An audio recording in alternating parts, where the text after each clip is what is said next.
Bonjour à tous, c'est Case pour une petite vidéo pour vous présenter un petit peu le double underswing. Alors attention, là ça démarre tout de suite avec une très bonne main. Alors ça, il y a eu un limp avant, 80, on va directement mettre 100. Voilà, bon. Donc comme je disais, c'est une petite vidéo qui va servir à présenter un petit peu le concept du double or nothing. Aïe aïe, ça m'arrange pas. Bon, il fait rien. Un peu plus que demi-pot, 130 ça devrait faire bien. Il colle, ça me plaît pas. Check, check.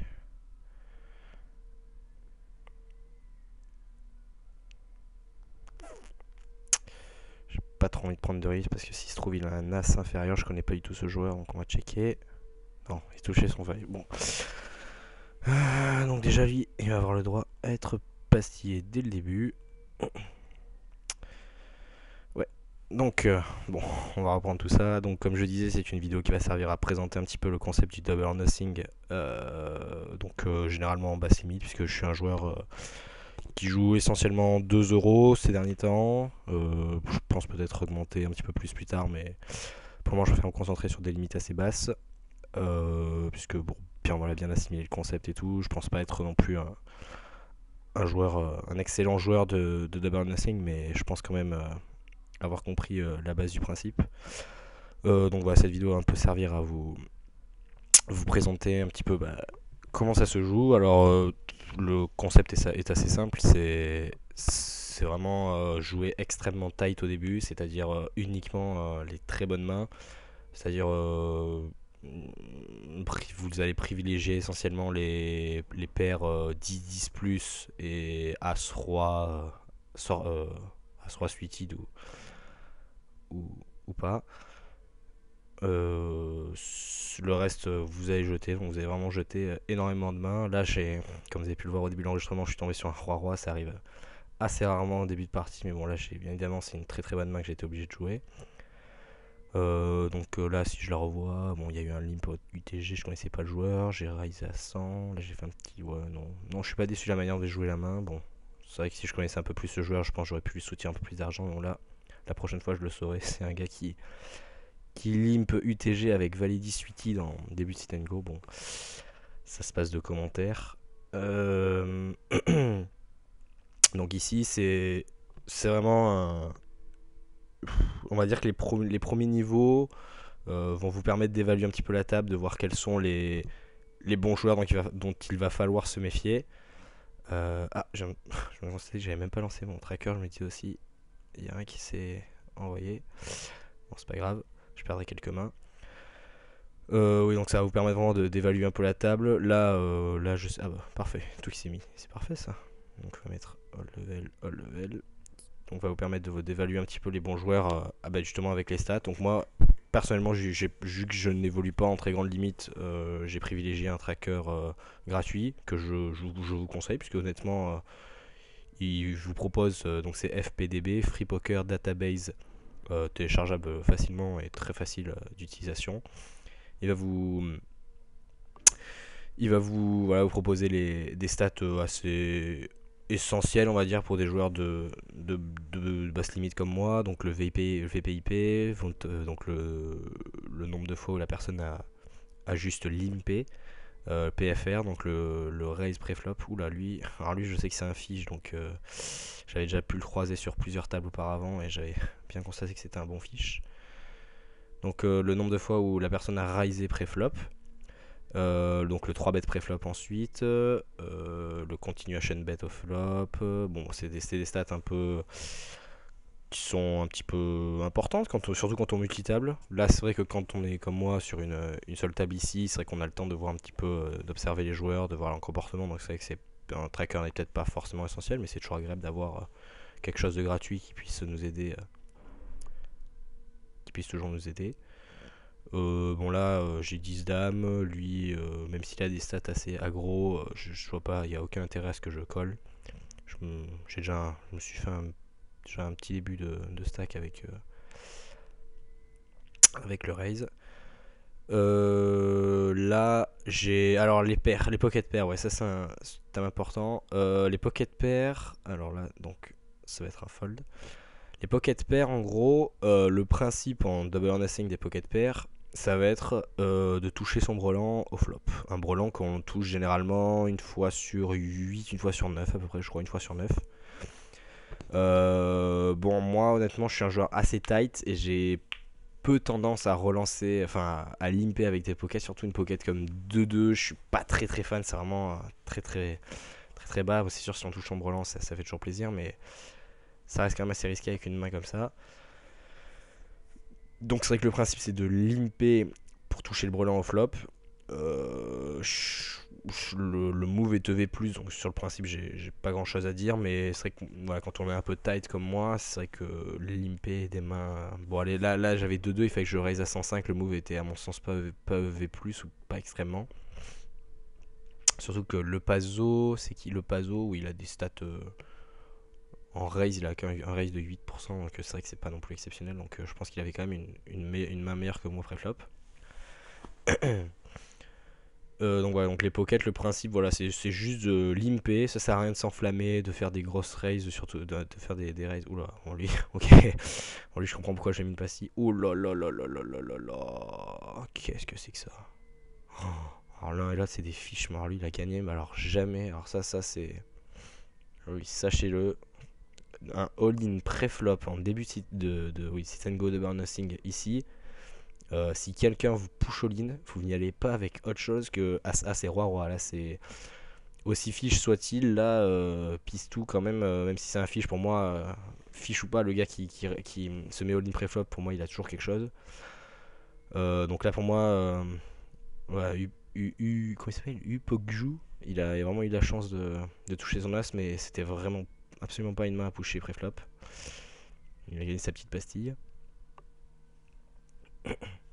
Bon, on a déjà perdu un joueur, c'est toujours plaisant. Donc, pour ceux qui connaissent pas trop le Double or Nothing, bah, le principe c'est de survivre en fait. Hein, c'est pas le principe n'est pas d'avoir le plus gros stack possible et de terminer premier. C'est le seul but du jeu, c'est de 97 du coup, ouais, c'est un fold. Le principe du jeu, c'est uniquement de terminer dans les 5 premiers. Donc, généralement, quand vous avez un peu de chance, il y a des éliminés qui tombent assez vite, bah, comme celui qu'on vient d'avoir là. Généralement, les parties, on va dire, elles durent en moyenne une bonne heure, une bonne heure, ça dépend un petit peu de la table quand même. Et voilà, donc, bah, comme je vous l'ai dit, là, les premiers niveaux sont assez ennuyeux un petit peu, puisque c'est vrai qu'on on va pas jouer beaucoup de mains, surtout quand un joueur comme moi qui ses pockets a tendance à ne pas vraiment les jouer. Voilà un bon exemple ici, là je suis bon, bon c'est du coup plus un bon exemple, mais As Valet pareil, début de sit and go, As Valet en UTG plus 2 comme ça. Ouf, en plus bon, avec 2 all-in avant moi, enfin un all-in et un call avant moi, la question ne se pose même pas. Donc As Valet, voilà, même s'il y a eu personne avant, oulala, mais qu'est-ce qu'ils font tous ces gens là, c'est incroyable cette table. Je me demande avec quoi ils sortent là, parce que pour moi, Khavatka il raise à 880. Pour moi, il a une main, mais c'est sûrement pas une premium, je pense. Je vois peut-être sur As 10 ou quelque chose comme ça.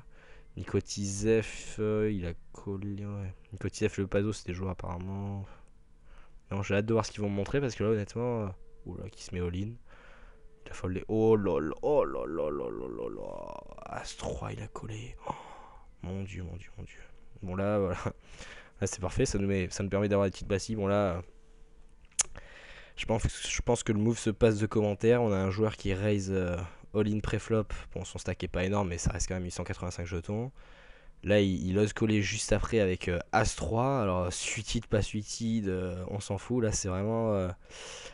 Pour moi, ce joueur, en le connaissant un petit peu, moi, je serais jamais allé avec moins de Dame-Dame. Hein. Là, c'est vraiment. Là, non, non, le move est absolument EV-. Nikotisef, il a eu sa petite passive. Je sais que maintenant que c'est un gars qui y va et qui est capable de faire des moves assez bizarres comme ça. Et encore un all-in, bah disons que c'est la fiesta. Bon, pour ceux qui connaissent pas, je vous rassure, c'est pas quelque chose qui arrive souvent. Les all-in comme ça, là, je suis particulièrement tombé sur une table assez festive, on va dire, hein, parce que là, c'est voilà, c'est Franck. Bon, il n'y a plus trop de jetons, c'est vrai. Il y allait avec quoi 10 oui, il devait y aller. C'est pas mauvais de sa part. Le Pazo a collé avec As-Roi, c'est bien joué aussi de sa part. Et Francois plutôt a collé. Non, le Pazo a collé, mais ouais. Ouais, d'accord, ok. Par contre, le Pazo qui a poussé au lean sans toucher, c'est assez moyen quand même. Bon, bref. J'en reviendrai pas là-dessus. Ça. Moi, les mains comme ça qui se mettent all-in pré-flop ou au-flop en début de sit go, moi, si c'est pas autre chose que Roi-Roi ou Assas, ça me paraît vraiment absurde. Bon, après, chacun joue à sa manière, mais c'est vrai que c'est pas du tout le bon move dans la 414. Évidemment, c'est un fold. Donc, ouais, donc c'est une partie où on va dire la main est très importante, mais après en fonction des blindes, la position l'est aussi. Il y en a qui sont par exemple fans de vol, bah, je pense que Nicotis en fait partie. Là, il cherche à nous voler, il est au bouton, il y a des blindes à ramasser pour lui qui peuvent quand même lui faire augmenter un peu son stack. Donc il allait voler. Moi, je suis trop, on va dire un peu trop tight pour ce genre de move. Moi je suis quelqu'un, surtout là, on va dire, je me suis mis bien en remportant quelques jetons au début avec ma paire de rois. J'ai pas envie de prendre de risques, les jetons sont assez précieux quand même. Là c'est pareil, As-10, hein, qu'il y ait personne ou pas, on a quand même un fiche à parler après nous. Je préfère pas prendre de risques. Certains aimeraient voler, moi je préfère pas prendre le risque. On sait jamais, je connais pas extrêmement bien la table encore. Je connais que quelques joueurs. Dame 9 c'est pareil, c'est un fold. Donc là c'est vrai que quand on regarde la table, on voit que c'est quand même assez fishy. Pourtant c'est quand même 2 euros, c'est pas 50 centimes ou quoi. Donc c'est quand même pour certains une petite mise quand même. 2 euros c'est pas rien. Donc là c'est vrai qu'on voit que c'est assez fishy. Lui je le connaissais, je l'ai pu voir sur beaucoup de tables avant. J'ai pu voir qu'il était assez fishy je crois. J'ai mis que c'est un fiche qui tilt, qui peut y aller avec des mains. Ouais, il y va des mains un peu trop marginales à mon sens. Faudrait que je vois peut-être sa courbe Sharpscope un jour. Donc Kravatska, lui, j'ai pu le voir ces derniers jours. Lui, c'est juste ces derniers jours que j'ai pu le voir et j'ai pu constater qu'il était vraiment assez fishy. Et bon, là, on a pu le voir en se mettant en ligne avec As-3. Bon, voilà. Que dire. Alors, lui, le Frank World, à mon avis, il y va avec une range énormément. Enfin, avec une belle range. Parce que là, honnêtement, 46, 29 et 18 en 3 de pré-flop, c'est un gars qui, ouais, pour moi, il y va avec tout et n'importe quoi. Donc voilà, donc bien évidemment, cette vidéo est surtout là pour présenter un peu le concept du double or nothing au poker. Je prétends pas être un très bon joueur, je pense connaître, enfin, bien savoir comment jouer la plupart des mains. C'est vrai que je pense qu'il faut un peu que je me renseigne un peu plus au niveau des pockets, au niveau peut-être de la phase de push or fold, puisque si on y arrive, j'espère que on y arrivera, mais si on y arrive, c'est que la phase push or fold, c'est là où c'est un peu le dilemme, puisqu'il faut arriver à pusher au bon moment, pusher les bonnes mains, pusher la bonne position, et c'est quand même pas rien. Là, ces derniers jours, je reste sur une phase assez négative en ayant perdu, beaucoup perdu et très peu gagné, donc c'est vrai que là, j'espère que cette vidéo, avec les commentaires de certains, cette vidéo me permettra de m'améliorer encore. C'est vrai que c'est. Là, As-Dame, c'est pareil. Hein, c'est une bonne main, on va dire, au cut-off ou au bouton. Mais là, UTG, même si c'est suité, c'est un fold. Voilà, en plus, c'est raisé juste après moi, donc pas de regret. Donc, vous voyez un petit peu, c'est quand même vachement. Voilà, même des mains qui peuvent sembler alléchantes, comme As-Dame suité. C'est des mains en fonction, c'est vraiment tout se joue à la position en fait. Hein. C'est une main qui se joue absolument pas pareil UTG et au bouton. Donc voilà, je pense que vous voyez un petit peu vraiment le principe. C'est vraiment très très tight. Bon, alors lui j'ai bien fait lui mettre une passy parce que vraiment. Bon, remarque, oui, push all-in avec ce qu'il avait. Bon, c'est peut-être pas si incongru que ça. Bon, là, Raisé, on a Roi 8, ça reste une main marginale. Le joueur a qu'un PFR de 4, donc c'est vrai que à mon avis, il a une main meilleure que moi, à mon sens. Ça va être un petit fold.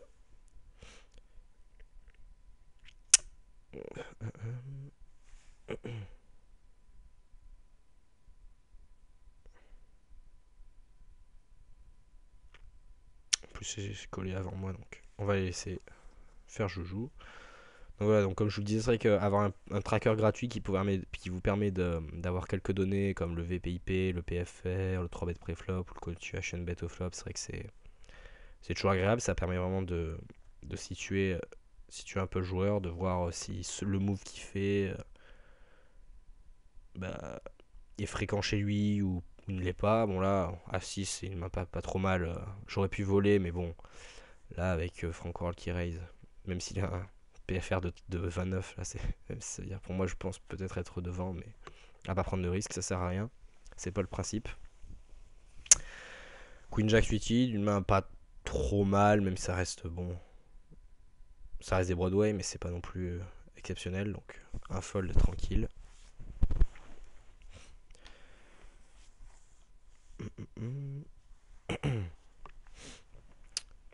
Donc voilà, donc là on voit qu'on est au blind 30-60, on est déjà plus que 8, parce que bon, c'est vrai que généralement au blind 30-60 il y a toujours une table entière. Alors lui il a 8-8, il a fait quoi? Il a raisé x3 avec 8-8. Ah, je suis pas fan. Bon bref, lui il a eu sa pastille et il a bien mérité. Oui, donc comme je disais, donc 8 joueurs au blind 30-60 c'est peu fréquent. Après je vous dis ça dépend énormément de tables, hein. Hier soir, sur les 2 premières mains, il y a eu 2 éliminés. Bon, c'était une table assez joyeuse. Il y a des fois où jusqu'au blind 100-200, on est toujours 10 joueurs. Donc c'est vraiment la particularité du double or nothing, c'est qu'il y a vraiment, on va dire, un certain éclectisme. On peut vraiment avoir de tout et n'importe quoi.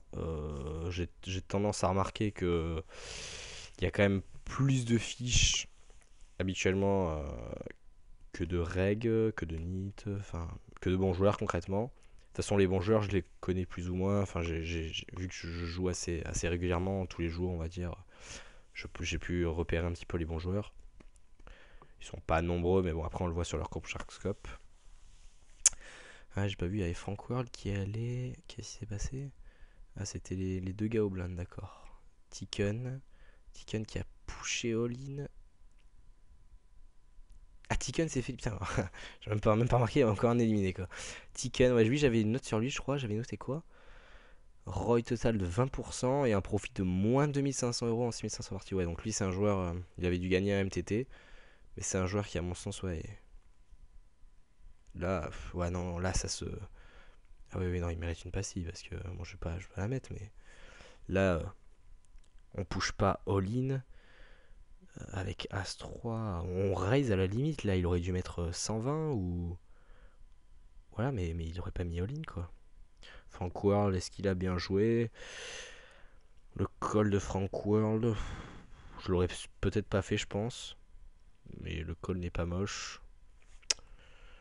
Bon, là, je sais pas trop. C'est vrai que pour moi, c'est des moves assez fous. C'est moi qui suis assez tight, qui a une ligne assez stricte.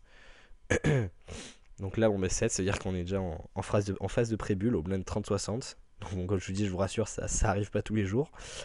Là, comme j'ai dit, on a une table assez joyeuse où là, si on regarde un peu, il y a 5 fiches sur les 6 autres joueurs restants, il y a 5 fiches et Franco, même lui, je peux lui mettre carrément une passive parce que 55-34, c'est clairement un fiche, il n'y a rien à dire. Parce que là, c'est pas possible d'être un bon joueur avec des stats comme ça. 8-8, c'est intéressant.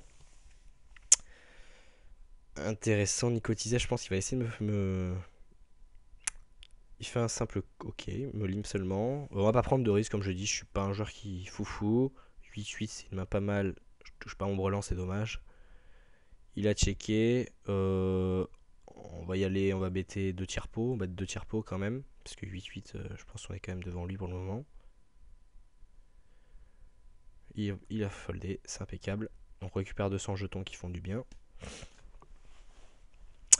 Donc voilà, donc vous voyez les moves au flop généralement en disent long. Hein. Si un joueur vous limp uniquement, déjà ça montre un peu de faiblesse. Mais alors si en plus au flop, quand ça lui de parler, il fait rien du tout, bon là ça montre énormément de faiblesse. Donc là, le bet pour moi était évident. Donc là, bon, le 6-2, j'en reviens pas. J'aurais pu voler, mais bon, 6-2, ça reste trop marginal. C'est vraiment une des pires mains qu'on peut avoir, donc ça sert à rien de prendre de risques. Dame 9 suité, c'est une main pas trop mal. On va voir comment ça joue avant moi, mais... ça prend son temps. Surtout, on ne se presse pas. Donc voilà, donc comme je vous dis, hein, n'hésitez pas en commentaire à me dire ce que vous pensez de mon jeu. Alors là, ça limpe et ça raise. On va s'éloigner de tout ça. Donc n'hésitez pas à me dire voilà ce que vous pensez de mon jeu, s'il y a des mains que vous auriez joué différemment. Ouh là là, il a qui... Alors attendez, all-in, d'accord, il 3 bet all-in, pourquoi pas. Ravetka, il fold, Nikotisev, ça m'étonnerait pas qu'il push. Voilà, qui colle aussi 10-10, 5 rois. Bon, ça se passe de commentaires. Eh ben, Nikotisev, il dégage. C'est peut-être.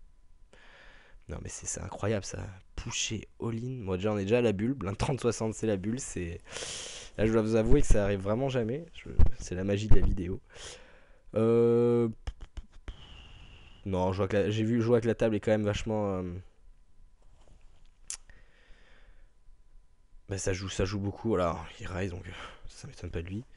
Qu'est-ce qu'il va faire Daigo?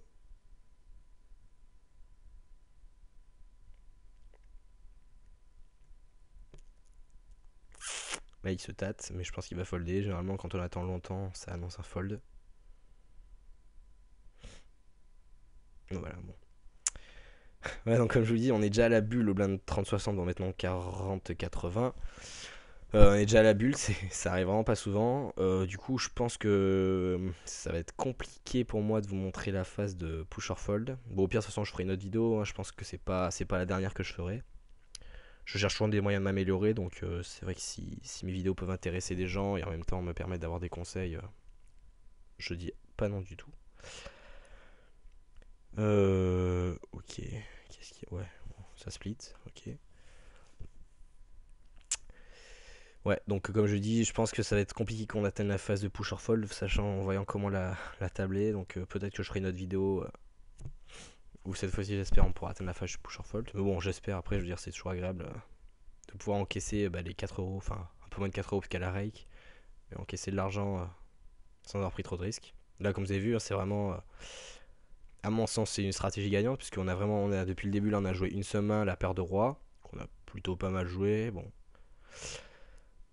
Mais voilà, on est déjà à la bulle, on a joué une seule main, on a un stack plus que convenable, puisque c'est notre stack de départ en fait. Hein. Bon, après, on va dire, voilà, c'est la table aussi à forcer un peu le destin, parce que bon.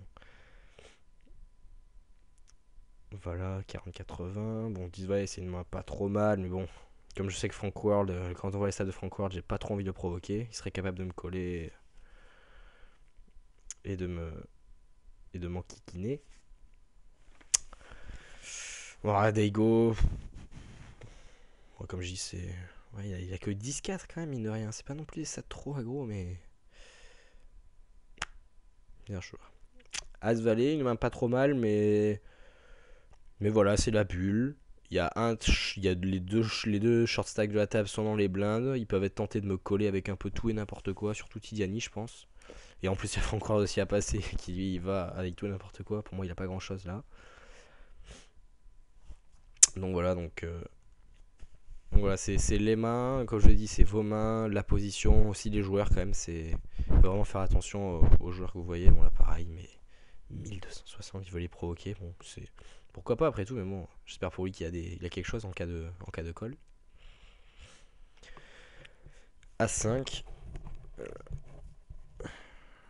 je vois bien un petit raise de Franck, allez, ça fait plaisir. Voilà, ce genre, bah peut-être que la table va prendre fin maintenant, on va voir ça tout de suite. 4-4 contre K10. Ouh, et en plus il a une flush possible. Non, non. Il va toucher. Bon, dommage pour nous. Ça fait que Tidiane revient dans la partie, qu'on devient le deuxième short stack derrière Daigo. Devant Daigo plutôt. Bon, le suspense est un peu maintenu. Bon, vu l'état de la table, je suis pas trop inquiet. Je pense que là j'ai les moyens de tenir. As-2, easy fold. Avec Frank World là dans les blindes, moi j'ai pas envie de prendre de risques. Valet 8, pareil. Là, ouais, là c'est vraiment 40-80. Les blindes commencent à être élevées, mais quand je vois les joueurs que j'ai, je sais que là je reste sur ma ligne. Là vraiment, ça reste 10-10 et As-3+. As-Dame, je sais pas. Faudrait voir un petit peu la position et tout ça.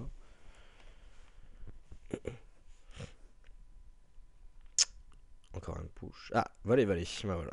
Une main intéressante. Je vais riser quand même histoire de montrer un peu de force. 200, ça suffira, je pense. Ça fold. Qu'est-ce que ça va faire ici, Tigani? Go, je pense que ça va folder. Ah, ça raise. Ça me plaît pas trop parce que son taux de 3 bêtes préflop est de 2. 2 sur 80, c'est. Donc, à mon avis, ouais, non, à mon avis, il a quelque chose. On va pas prendre de risque. Même si c'est un fiche, même si j'ai catégorisé comme fiche ou quoi. On va pas prendre de risque. C'est pas non plus. Dame, je pense que j'aurais pushé. Valet, c'est quand même la limite. C'est vraiment. Il aurait pu avoir As-Dame, et là ça m'aurait mis mal, parce que ça aurait fait du 50-50. Donc voilà, vous voyez, donc le principe c'est vraiment de prendre un minimum de risques, de faire des bonnes mises préflop, c'est essentiel pour faire entrer un minimum de joueurs, de faire attention aux moves des joueurs, à leurs stats, tout ça c'est des indicateurs qui vont vous permettre de gagner. Là 640 all-in, je crois qu'on va assister à un all-in. Attention. Valet, ben voilà, on a gagné. Au blind 40-80, bon je dois vous dire que ça me surprend un peu parce que c'est pas quelque chose qui arrive fréquemment. Donc vous voyez, mise de 2€, on a gagné 3,68€ avec, en comptant la rake. Bon, comme vous avez pu le voir, là il nous arrive parfois sur Double or Nothing de tomber sur des tables un peu folkloriques quelque part. Bon, on a gagné, j'ai pas pu vous montrer la phase de push or fold, c'est dommage. Je pense que je vais quand même poster la vidéo pour savoir un petit peu ce que vous avez pensé de cette partie. Puis même, je pense, ça a pu permettre de poser un peu les bases du Double or Nothing. Voilà, donc écoutez, moi je vous dis à plus pour une prochaine vidéo. Et puis n'hésitez pas à la commenter et à la liker si vous avez apprécié le concept, tout en n'hésitant pas à me donner des conseils. Voilà, à bientôt.